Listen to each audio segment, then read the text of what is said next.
ચાલો એક હેડિંગ મારો. ધનનો મહિમા. ધન પૈસો, ધનનો મહિમા. સમજી લઈએ. સહેલા સહેલા સવાલો જ છે. ભાષાંતર પણ સહેલું છે. સમજાઈ દીધું? ધન, ધન એટલે એમ કે પૈસો. તો સમાજમાં જરૂર પૂરતા પૈસાની જરૂર છે જ.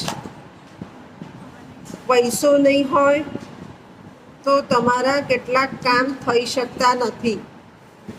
એટલે જરૂરિયાત મુજબનો પૈસો જરૂરી છે.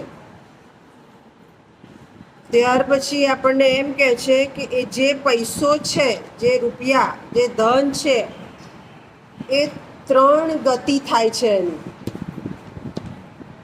કઈ કઈ 3 ગતિ? તો પહેલાં તો એ આપણે